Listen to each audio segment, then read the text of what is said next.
دم خوش تماشاوانی هیجا و هم بخیر هاتن کردستان 24 و برنامه بازی. ترکیهش دمه گلک حساس در باز بید. لعالیک روشان افخویا تبلیه و آلوز، لعالیک دین نزلالیک تکیلین دروین ترکیه ده. دی پیواجویک وحده پارلمنتویا ترکیه مافی اپراسیونین دروی سینور به طایبتی جبوی سوریه و عراقی جبو دما سالکی درشت کن. روشا آوارتیا نافخه گنگشه دکی. دی تور اما یا دوم ده لگل سروک گشتی پارتی آزادی و سوسیالیزمی سینان چیفتیورک اندیل سروان بابتان قصه بکن. سروکومار ترکیه رجب طیب اردوان ده هفدیتنا خواه یا لگل مختاران ده لکوشکا سروکوماریه دیار کرکو پیمان آلوزانی فیلبازیک لسرسری ترکیه بویه. اوی اکی مناقشیم برفره نافخویی و درویی پیکانین. لگل اکولینر نویسکار سعید وروش ده بابتا یکم آباسی روش ده امدی هرگلین وی پرسی بگرن دست. سعید وروش لستودیو امیل دیار بکریه تو بخیر هاتی کک سعید؟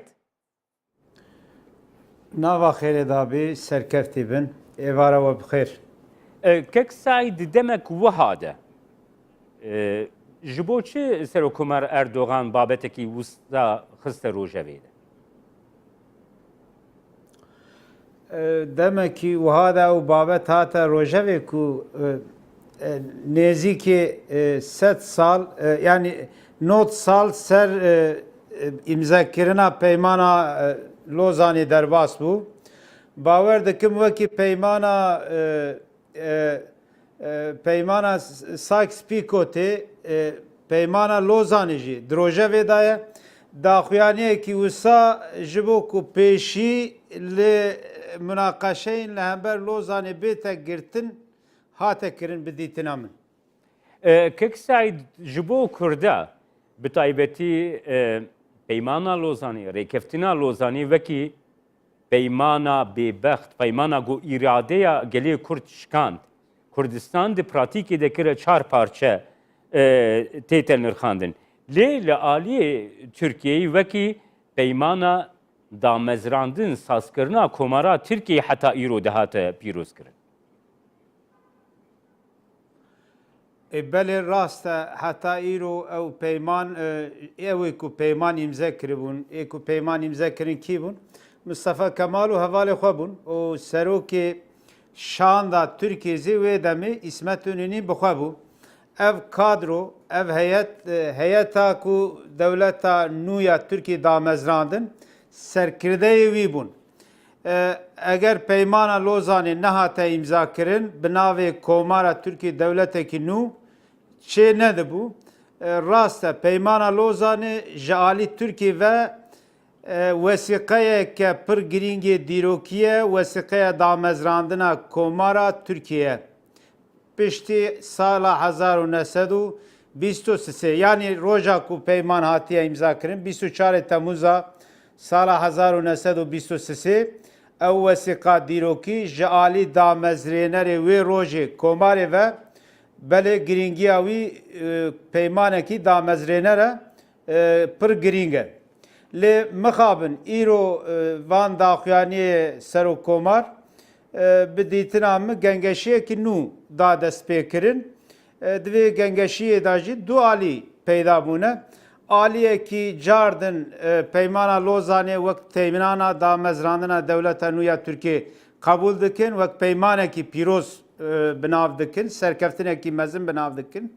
Lê wisa xuyaya beşekî din jî ne ku îro berê jî ê ku muhalîfê vê peymanê bû dijîtiya vê peymanê dikirin hebû lê de asta serokkomariyê da dijîtiyekî wisa nakokiyekî wisa derneketibû meydanê bi vê daxuyaniya serokkomar Erdogan bawer dikim gengeşiyekî nû ser peymana Lozanê dest pê serokkomer Erdogan dibêje ku peymana Lozanê fêlbaziyek bû. Ew delegasyona ku peymana Lozanê imza kir jî fêlbaziyek li serê wa hate kirin wana nikarî temsîliyek nûneriyek baş ya Tirkiyeyê bikin. Ew çi fêlbazî bûn ê got Tirkiyeyê hatine kirin got di bingehê xwe de di esasê xwe de وەکی te diyar jî kirî peymana damezrandina Komara Tirkiyeyê dewleta nû ya Tirkiyeyê. Belê fêlbazî bawer dikim qesta wî ji dewletên Ewropayî ye. Wê demê ew ê ku aliyê vê peymanê bûn, Brîtanya bû, Fransa bû, İtalya bû, Romanya bû, Yugoslavya bû, Yunanistan bû. Ev van dewleta aliyê peymanê bû, o aliyê din jî Tirkiye hebû. Bawer dikim ew îro wê rojê çawa ser coğrafya herêmê em bêjin peymanê veşartî eşkere hatin kirin.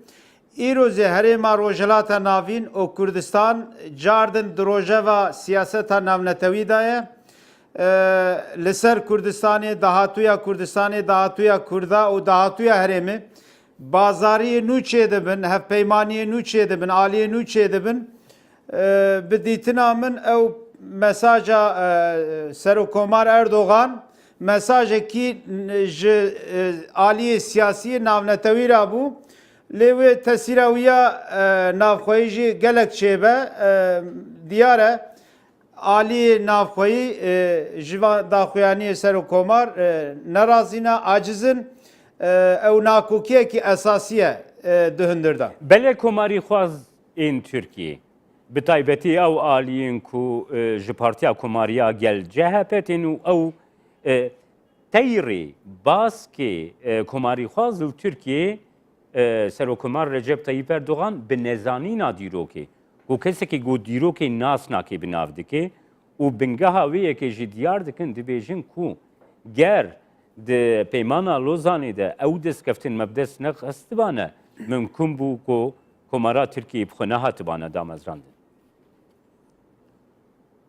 Rast e, ew tespîtekî rast e, bi dîtina min daxuyaniyê Erdogan ne ji ber nezaniya dîrokê ye.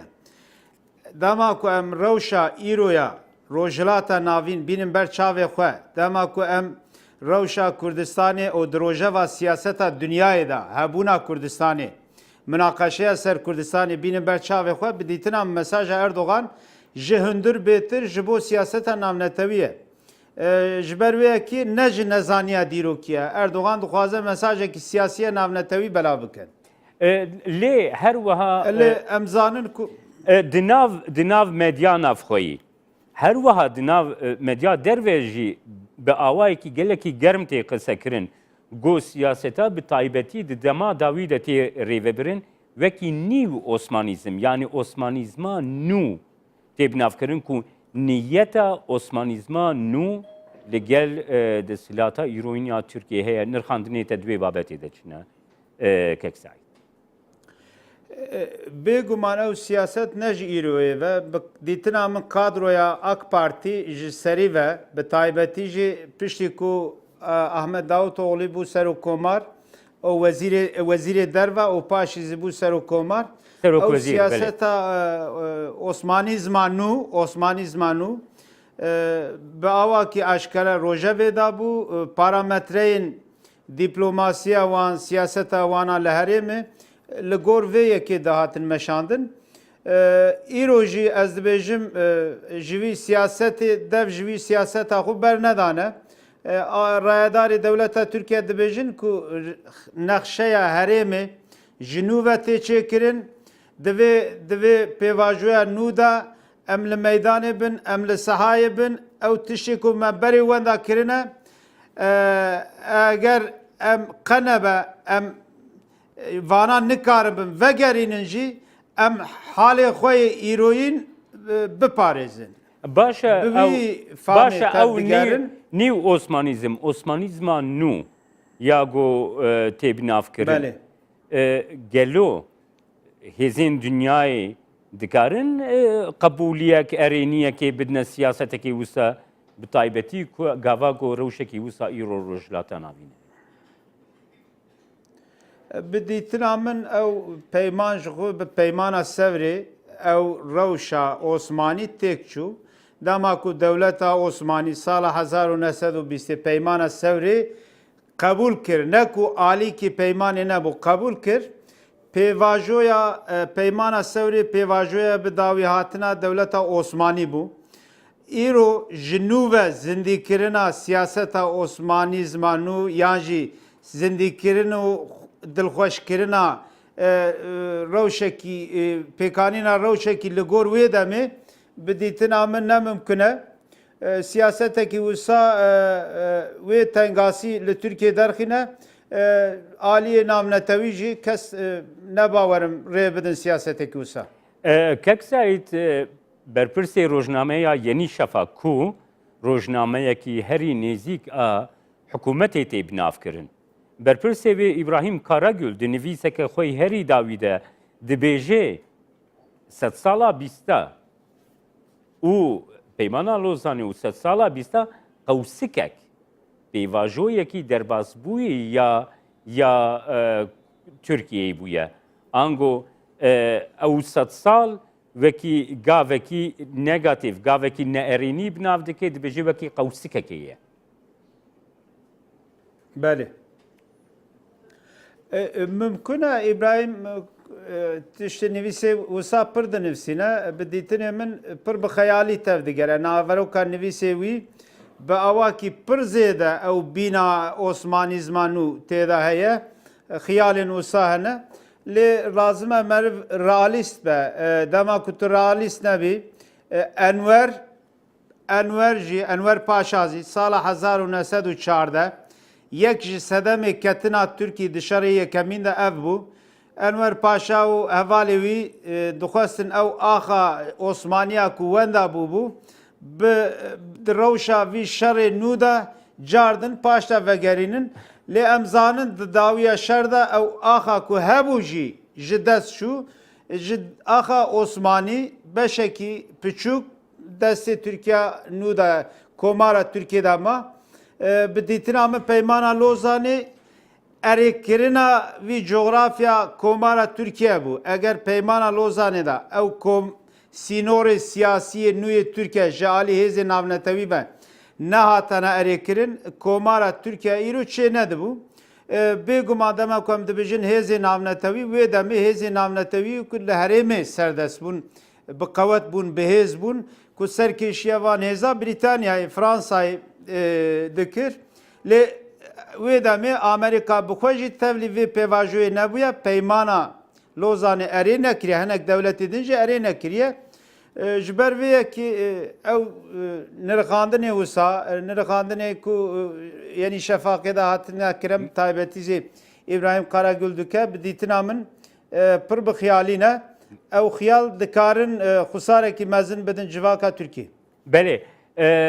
Kek Said Serokkomar Erdogan her wiha hawirdora Serokkomar Erdogan wisa diyar dikin dibêjin ku ev pêvajoya ku niha li herêmê tê jiyandin dixwazin nexşeyên nû bên nepêşiya me. Lê em dê nexşeyan bibin ser mêzeyan. Ew nexşeyên ku dixwazin ji me re bênin em wan nexşeyan red dikin, em qebûl nakin. Em ê nexşeyan bibine pêşiya wan e. Gelo di pêvajoyekî wisa de anîna vê pirsa Peymana Lozanê jî tu tevgirêdanekî tu nav vê nade dibînî. Bêguman ew gotinekî xweş e yanî wek serokê dewletekî tu wî hêviyê bidê gelê xwe bi vê awayê gotinekî xweş e. Lê ji bo ku tu karibî nexşe diyar bikî hewceya tu vegerî li qeweta xwe û hêza xwe ya navnetewî li herêmê binêrî. Ez nebawerim ew hêza aborî siyasî leşkerî ya Tirkiye hebe ku ew bi xwe nexşe bide ber hêzê navnetewî. Do jî berê sed sala jî ew nexşeya ku diyar bû têda tesîrekî Tirkiye tune bû. Lê îro zê bawer dikim ev nexşeya ku ji nû ve tê te diyarkirin hêzê diyarker wê ne Tirkiye be. Hêzê diyarker wê hêzê emperyalên navnetewî bin. Tirkiye kare gora giraniya xwe gora qeweta xwe hin müdaxaleya bike hinek tişta bêje hin daxwazê xwe bîne ziman. Lê ez nebawerim Tirkiye wê bibe diyarkerê ji nû ve tespîtkirina vê nexşeyê ji nû ve çêkirina vê nexşeyê ew ji qeweta Tirkiye gelek zêde ye bi dîtina min. Belê her wiha bi taybetî gava got Serokkomar Erdogan peymana Lozanê gelekî rexne kir, girêdayî hin giravên got deryaya Egeyê de hene. Ji vê çerçeveyê hereket kir ji xwe û dest got ku heger em qîr bidin, em dengê xwe bilind bikin wê dengê me bigihê wa giravan, lê ew girav ji destê me hatine girtin, ji vê hereket kir û peymana Lozanê rexne kir. Yunaniyan, devleta Yunanê aciziyekî gelekî mezin nîşan da piştîvan axaftinên Serokkomar Erdogan. Belê muhatabê herî nêzîkê, herî girîngê vê peymanê Yunanistanê dema ku tu bêjî ew giravê ku ji destê me hatine girtin em bipeyvin dengê me wê bigîje wê derê, ew giravê îro bin destê bin hukmê Yunanistanê daye. Bêguman Yunanistan wê reaksiyonekî nîşan bide. Ew jî çi nîşan dide? Eger tu dawa van girava bikî, giravê ku tu basa wan dikî, dawa wan bikî, tu bêjî nexşe ji nû ve bêçêkirin, wisa xuya dibe ku haziriyê mezin giring hene di herêmê da wê aloziyê herêmê kûr bin, berfireh bin, mümkün e şerê ku îro li herêmê diqewime eger ber bi şerê Yunan û Tirkiye herin, mümkün e ber bi aliyê Balkana û Ewropayê jî herin.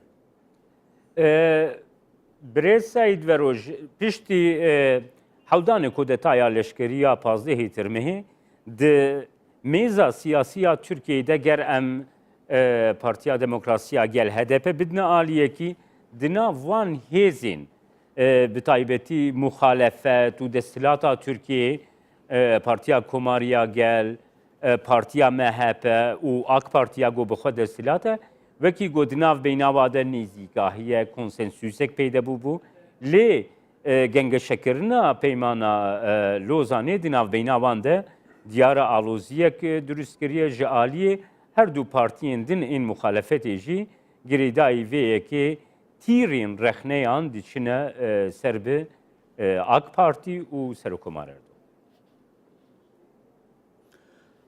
Belê ew bi dîtina min jî ew peymana ku bi wî mîtingê çêbû, ew peyman piştî biryar û kiryarên ku di çarçova îdareya awarte de hatine girtin, pêşiyê gelek biryarê vê îdara awarte ji alî CHP ve Partiya Yekemîna Muxalefetê hatin rexnekirin, bi tundî hatin rexnekirin, hinekî wan jî ji bo Mahkema Esasî yani Mahkema Anayasayê birine Mahkema Anayasayê û piştî van nakokiya daxuyaniya ku CHP yek yani CHP em bêjin kadroyên damezrênerên komarê ji xwe re wek esas, weka hebûn, weka ji nû ve jiyînê, peydabûnê îzah dikin û xwe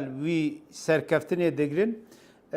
Ew peyman jî piştî ku ji aliyê Serokkomar ve hate rexnekirin û wek hezîmetekî hate binavkirin. Wisa xuya dike ev problemê esasî wê nakokiya nabera muhalefetê ku îro piranî CHP pêşkeşiya wî dike û nakokiya nabera desthilatdarî Partiya Desthilatdar AK Parti wê van nakokiya zêde bike û mümkün e ku ew peymana ku hate kirin xusarekî bigîne vî peymanê.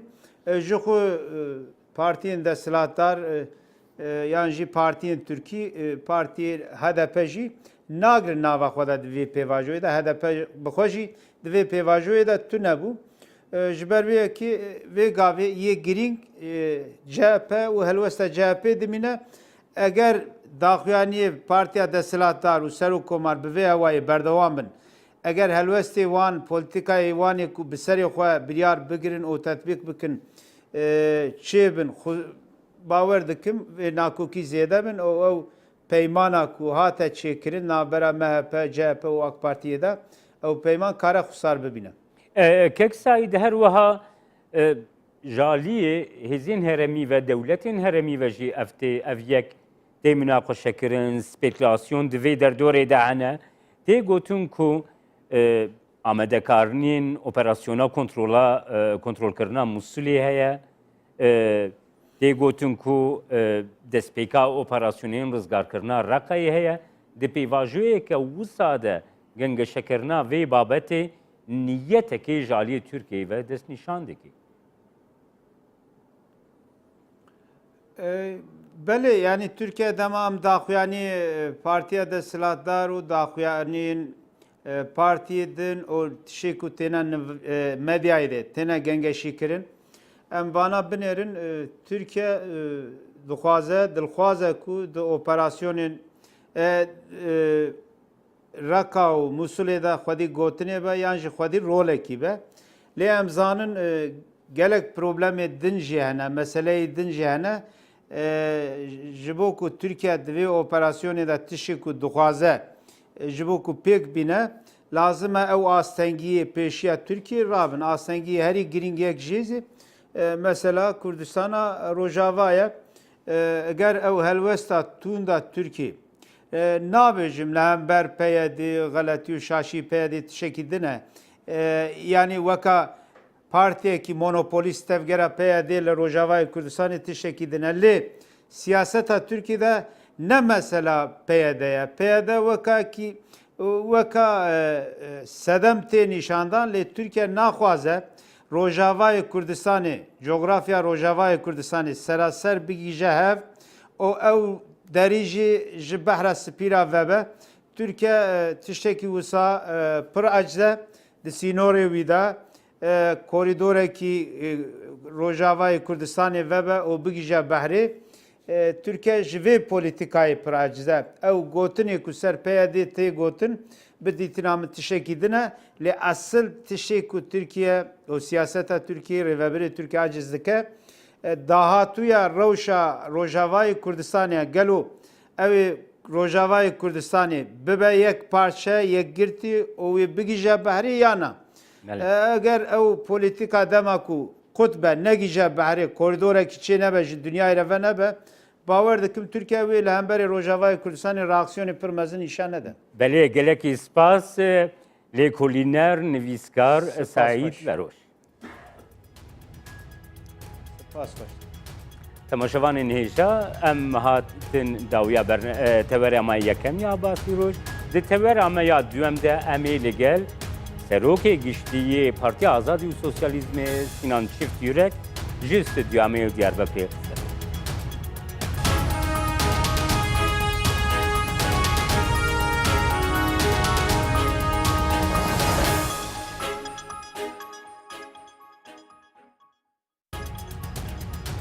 جارك دن سلاف تماشاوانين هيجا بله ما قلت كو لتركيا روشك حساس بريفة دشين لآلية كي روشكي آوارتا لتهوائيا تركيا جبوي سيمها كو هاتبو راغاندن نها ديارة كو او دما روشا آوارتا و بيت دريش کرن هر وها دي جوينا پارلمنتويا تركيا ده روشا اوپراسيونين ايكو لدروي ولات بيك بين جهات سكرن او یک هاته بریار کرن جی کو ترکیه جبوی دمکی ساله که اپراسیونین خل دروی ولات به تایبتی جی جبوی عراق و سوریه پیک بینه لگل بریز سینان چیفتیورک سروکه گشتی یه پارتی آزادی و سوسیالیزمی استودیو امی دیاربکری ام ده هرگلیم وامپر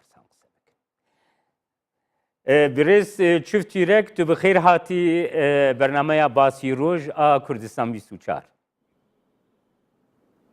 نافخری داون ایوار باش همو تماشاوان را سراغ و رس ککسینان امجوی دست بی بکن کو دیاره روشا آوارتل ترکیه و بیت دریش کرن افسی مهن ل سرانسری ترکیه روشکی آوارته ای کو هاتبو قبول کرن هبو لی جالیه سرکومار جالیه دستلاتا ترکیه و وسات دیار کرن کو سه مهتری ناکن و او دمی بیت دریش کرن جبوی ترکیه جبوی باکوری کردستان اویکتی چه معنی؟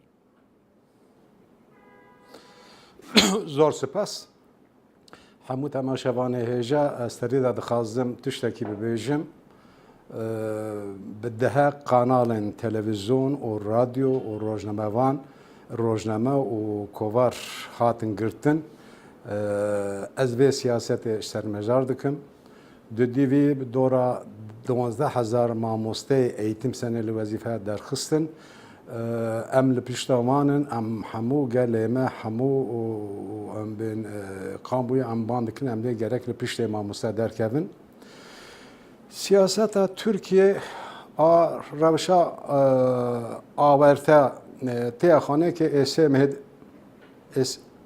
ئێسێ مهێدە درێژ بکن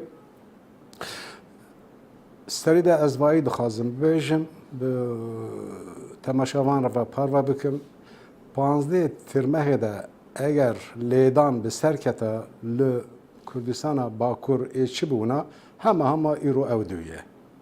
Hat gotin ki lêdan têk çû baş bû gel derkete ziqaxa vek gotin demokrasî serkeft bû lêbelê ew demokrasî çawa serkeft bû ki paşiya lêdanê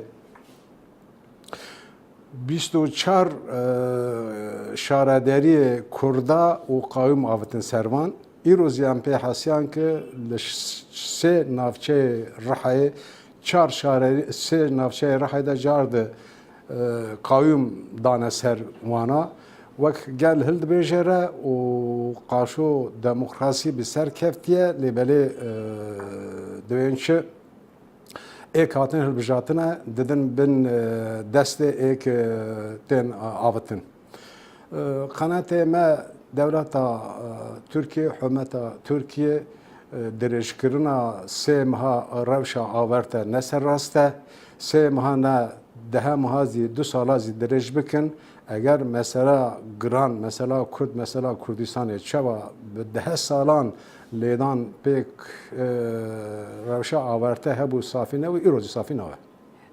Kek Sinan tê gotin ku spekulasyonên wisa hene ku ev rewşa awarte di pratîkê de weke pêkhatina serokatiyê ye ku berî niha li ser dihate münaqeşekirin. Nirxandinê te çi ne divê babet? Qenetê me yek û yek giredaya serokatiyê nine. Sedema wê yek girêdaya serokatiyê ye, ew sedemeke yekemîn e. Ya du emîn wek bû firsend bi hikûmet re, bû sedem bi hikûmet re 15 tirmehê de lêdan têk çû, ew kirin sedem ki hêrişa wek hemû hêzên êk li hember hikûmetên dixwazin pişta wana bişkînin destê wana qers bikin ya sedema du emîn ya giring ev e ya sê emîn dewleta Tirkiye siyaseta Kurd, siyaseta Kurdistanê nikaniye çareser bikine, nikane bi rêya aştî, bi rêya demokrasî pêk çareser bike wekî dixwaze ziqaq û kolana çi qas terorize bike ê viqas siyaseta xwe bidomîne asimilasyonê, entegrasyonê pêş ve biwe ya semîn qenetê me dirêjkirina sedema rewşa averte ev. Kek Sinan her wiha wisa tê nirxandin ku rewşa awarte wekî ku îmkaneke dîzaynkirina sîstemê, dîzaynkirina dewletê jî ew îmkan, ew derfet xiste destê desthilatê de. Rast e di serî de me got wek lêdan bi ser ketana gorxa ê sîstem niha dîzayn bikira eger lêdana leşkerî bi ser biketana gorxa sîstema xwe ê dîzayn bikirana belkî divêne wek sîlek li hikûmet xistine li siyaseta server xistine ama baweriya me ama tercüme me ev e ki ê 4 sîle 4 gurmis li Kurda xistine lêdana leşkerî têk çû baş bû têk çû hikûmet server bû lêbelê hikûmet zî li hêla Kurda da lêdanê çi dikir çi dike wê dike ew zî dixwaziye gora xwe sîstema xwe dîzayn bike sîstema serokatiye sîstema em bên ya hikûmeta ya AKP berdewamiye sîstema em bên destûra bîngahiya ya nûhiye sîstema destûra bîngahiya nûhê de tê xanê ki bi eşkere em bên HDP di meclîsê de partiyeke hêzê sê emîn e wayî derve derdixine û em bên partiyê dinê sîstemê hirsê têne devre dixwazin sîstema ku ava bikin. Rast e? هر وها کک سینان بابتکی گلکی گرینگ جبوی دوزا کردجی او بکو ایرو بری چندین ساعتان پارلمنتویا ترکیه بریار ورگرد کو اپراسیونین دروی ولات بردوام بکی سالک دینه و یک دریش کرد او اپراسیون به تایبتی جی جبوی سوریه و عراق درباز دبی آنگو به تایبتی جبو روجاوا و باشوری کردستانی جی درباز دبی نها او ولات بخواه آنگو سوریه و عراق بخواه لدیجی پیکانینا و اپراسیونین ترکیه لسر خاکا وان ولاتانن لی ترکیه بریارین وسا وردگریت وی که چاوادن رخینه بیر و رایت دوی بابتی ده Siyaseta Türkiye di serî de wek Serok Wezîrê Berê Ahmed Davutoğlu çerçevavî serrastkirî siyaseteke emperyal bû. Ev siyaseta emperyal li ser du xetta têk çû. Yek li ser mesela wek em bên siyaseta Amerîkayê İslamiyê ner medgotin ewa Amerîka guhart têk çû ya du emîn mesela Suriye pêkat, mesela Suriye'de Türkiye nirîkê dorhêla wî bi sînorê Kurdistanê hat çok poçatin siyaseta emperyal orada têk çû. Lêbelê siyaset têk çû ama hükümetê Türkiye Serokkomarê Türkiye qet li vê siyaseta emperyal şinda menekşe ye. De armanca siyaseta emperyal da îro ew biryazî hat girtin ki leşkerê Türkiye sala kadı kanûn derveyê sînor operasyon bikin de arma hedefa wî de yek Kurdistana başûr bi taybetî zî mesela Musulê heye operasyona Musulê heye Türkiye dixwaze wek İranê müdaxala Musulê bûye ya du emîn îro em dizanin ki dagirkerî li ser Cerablusê çêkir li ser Kurdistana Rojava dixwazin wayî demeka dirêj berdewam bikin ev siyaseteka qirêj e bi ser nakeve lêbelê ew siyaseta îro eger xeta Rojava û xeta Rojhilat yani serkêşekê Amerîka dişîne xeta Rojava û serkêşekî Rûsya dixwazine xeta Rojhilat eger li ser vê siyaseta emperyal ya Türkiye hember dernekevin tê xaneyekê Türkiye xwe zî perişan bike û bi taybetî zî gelê me yê Rojava dagirkeriyeke mezin ser şî. برێز çiftîrek min bixwe guhdarî ya nîqaşên münaqeşeyên di parlamentoyê de kir Dûwer de hin parlamenterên Tirkiyeyê matirsiya xwe wisa anîne ziman digotin ku Musul operasyona Musulê dest pê dike piştî operasyona Musul dê Musulê teslîmî pêşmergeyan bikin. Gelo parlamenterên Tirkiyeyê çima wisa formûle dikin operasyona rizgarkirina Musulê? Em di serî de dizanin ki mesela Musulê em bên İran û Tirkiyeyê mesela me ye. Çima duyên mesela me ye? Mesela Musulê eğer berê vê mehekê Serok Berzanî û berpirsiyarê Amerîka û berpirsiyarê hikûmetê Iraqê hatin cem hevdî û hevpeymanek pêkanîn gotin operasyona Musulê dervayê pêşmerge û hêzê Iraqê kesê beşdar nebe.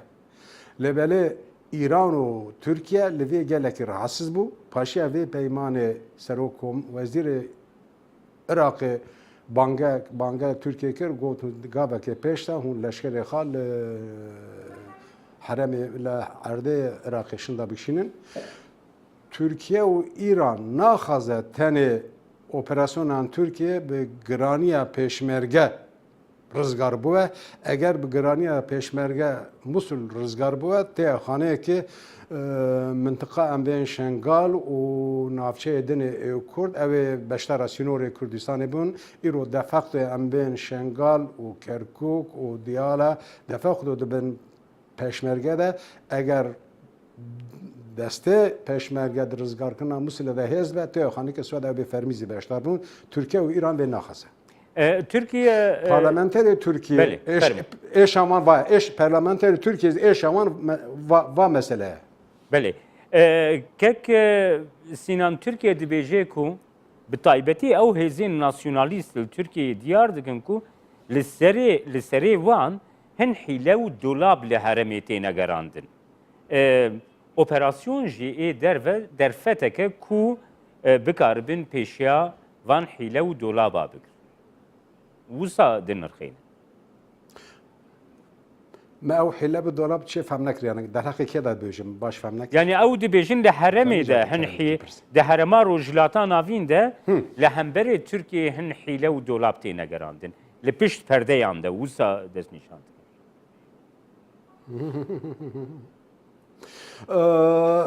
Türkiye dixwaze wir fehm bike. Yani em dizanin ki îro di neqeba Afganistan, Misir û Ukraynayê de 20 salin şerekî giran pêkte di vê neqebê de. Di vê neqebê de zî navendê de zî Kurdistan heye. îro Iraq û Sûriye şerekî giran di da pêkte. Rast e hemû hêzên navdewletî û heremî îro di vê koridora em bêhên teng danin ya rojeve danin. Türkiye vê meselê buxa dixwaze ki divê çima em bên hêzên naftewî li em bên li Amerîkayan Rusya hatine beşdarê ve Iraqê li Sûriyê navbera şer dûne ve mesela sînorê min e ez gerek beşdar bûm.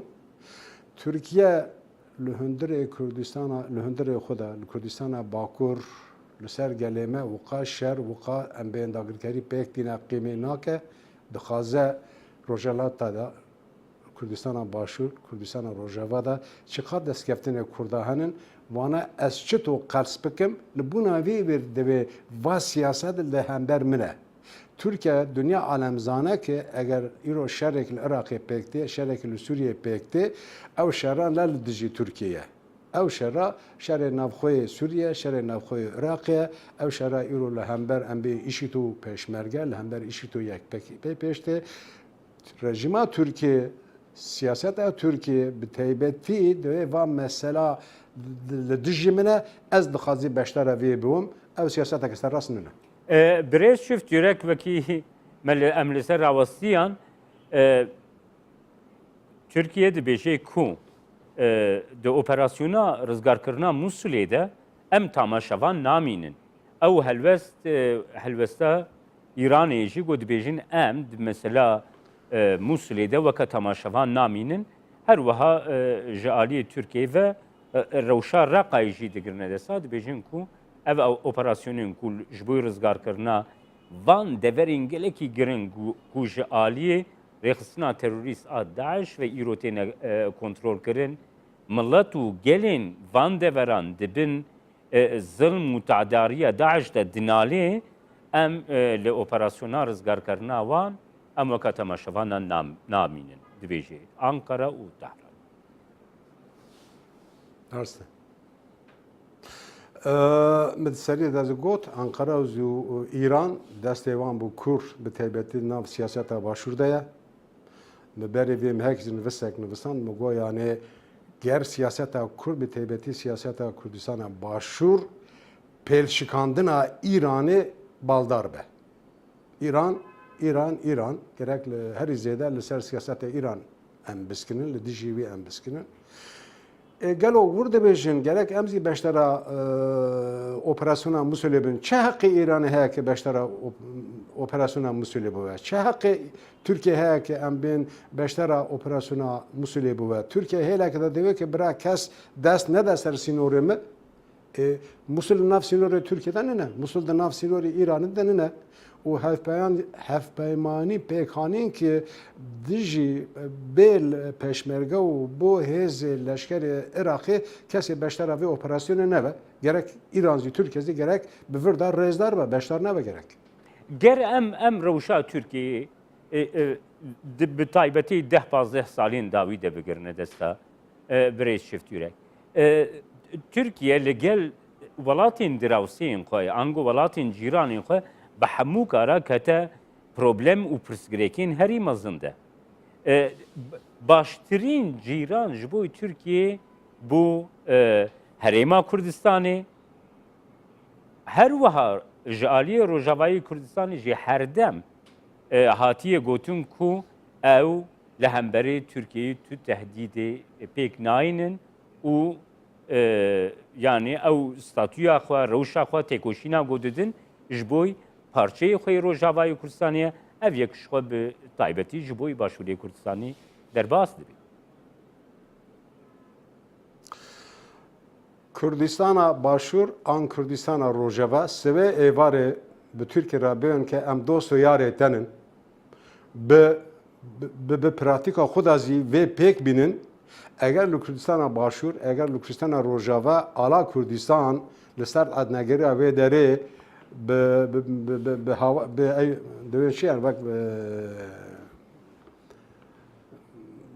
bi serkeve Türkiye vayê evlehiyeke mezun dûne bu gorxwe. Mesela Türkiye divê ki li dorhêla me bi sînorê Kurdistanê tê poşandin ew tehlûka mezin vê dibûne.